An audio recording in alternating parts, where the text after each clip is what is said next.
Assalamualaikum warahmatullahi wabarakatuh. Selamat berjumpa kembali ya di materi pertemuan berikutnya. Salam sehat, salam sejahtera untuk kita semua. Kita langsung masuk ke teknis pemotongan PP pasal 21 untuk pegawai tetap ya. Ini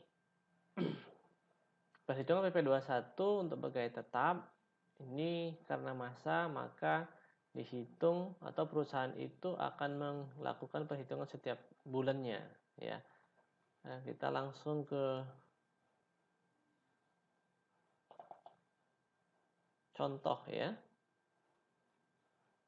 Di contoh ini pada lampiran kita bisa lihat contoh teknis perhitungannya. Nih ya. Nah, nanti kalau yang di bagian pertama tadi di lampiran itu menjelaskan lagi tentang apa itu pegawai tetap ya. Nah, kemudian perhitungannya seperti apa. Nah, kita langsung ke teknis perhitungannya. Nanti itu bisa dibaca bagian 1 supaya lebih memahami teknis perhitungan PP pasal 21 ya. Oke, di sini sudah sangat jelas ya, diberikan contoh bagaimana kita bisa melakukan pemotongan PP pasal 21 terhadap pegawai tetap. Misalnya nanti seandainya kalian bekerja sebagai bagian pajak atau konsultan pajak di suatu perusahaan agar tidak salah hitung ya. Nah, karena kalau sudah salah hitung pasti akan salah bayar. Dan kalau sudah salah bayar itu akan merepotkan lagi untuk melakukan pembetulan dan ataupun pemindah bukuan ya. Oke, untuk gaji bulanan misalnya di sini ada contoh si Reto ya, ini bekerja tahun 2016. Kemudian dia mempunyai gaji sebulan itu 5.750 ya. Nah, kemudian ia membayar iuran pensiun sebesar 200.000. Reto ini menikah tetapi belum punya anak. Kemudian pada bulan Januari penghasilan Reto dari PT Jaya Abadi hanya dari gaji saja. Nah, misalnya si Reto ini, contoh di soal ini dia hanya dapat dari gaji, artinya tidak ada tunjangan, tidak ada bonus ya. Maka perhitungannya tadi cara menghitung P21 itu totalkan semua pendapatan brutonya atau gajinya. Nah, ini kebetulan cuma dari gaji, berarti ya brutonya itu juga gitu ya. Nah, jadi kalau nanti ada seandainya tunjangan, premi, kemudian apa lagi? Bonus. Nah, bonus biasanya tahunan ya. Nah, selain itulah ya. Nah, itu semua ditotalkan gitu jadi satu. Nah, setelah itu dapat total penghasilan brutonya, kemudian tadi di petunjuk peraturan Direktur Jenderal Pajaknya ada pengurangan. Nah, pengurangnya ini khusus untuk pegawai tetap. Nah, tadi kan si itu pegawai tetap ya, mendapat gaji bulanan, maka dikurangkan dulu dengan biaya jabatan. Nah, tarifnya tadi di peraturan Direktur Jenderal Pajak adalah 5% kali bruto penghasilan, total penghasilan brutonya ya.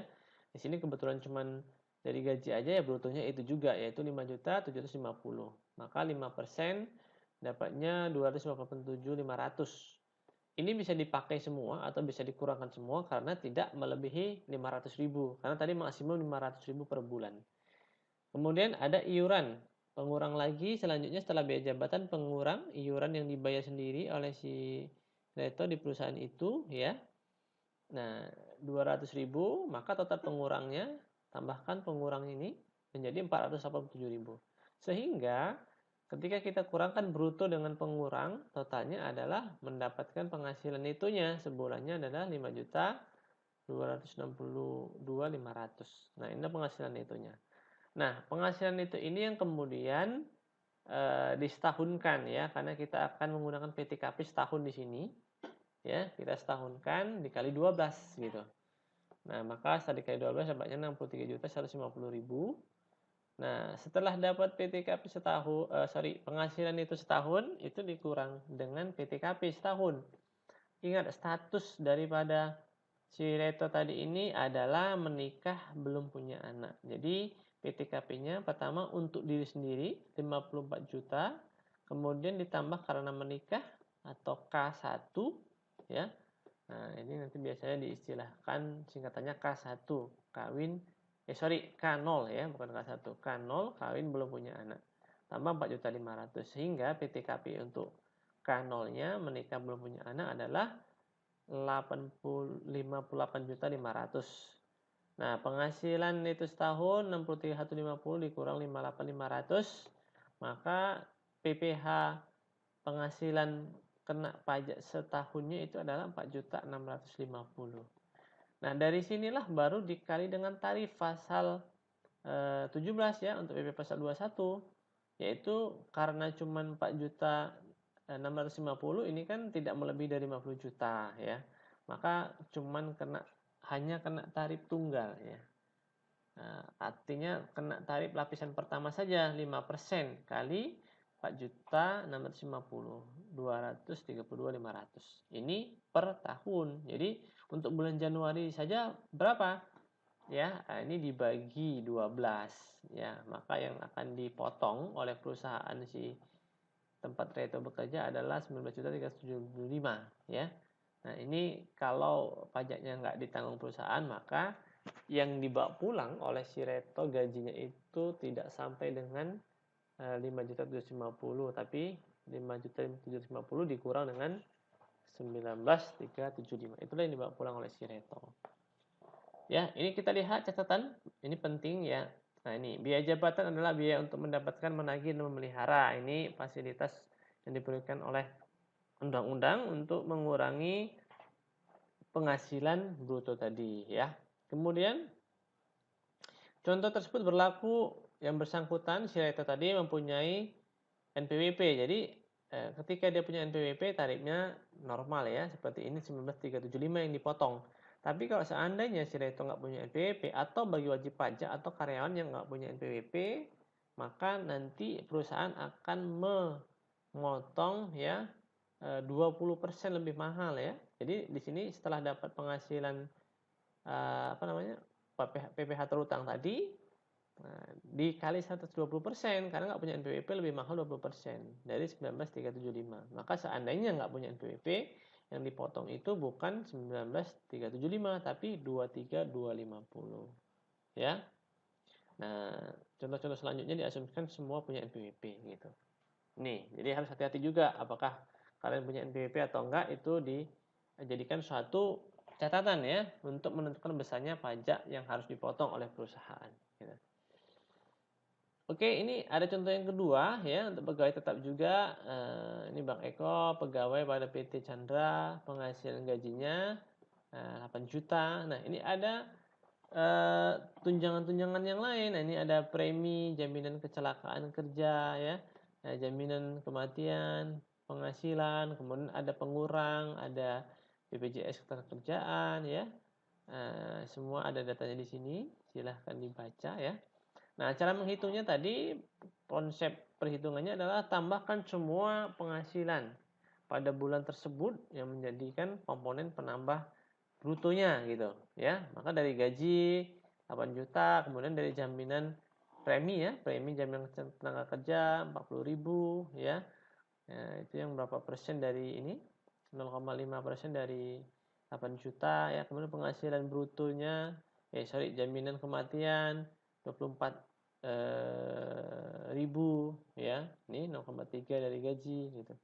Jadi total penghasilan brutonya itu adalah 8.064.000. Nah, pengurang ini tadi iuran-iuran yang dibayar sendiri oleh oleh si karyawan tadi, si Eko, di dalam komponen gaji perusahaan tadi gitu ya, di dalam perusahaan tadi. Nah, itu semua ditambahkan ya jadi pengurang. Nah, tapi pertama biaya jabatan dulu dihitung ya.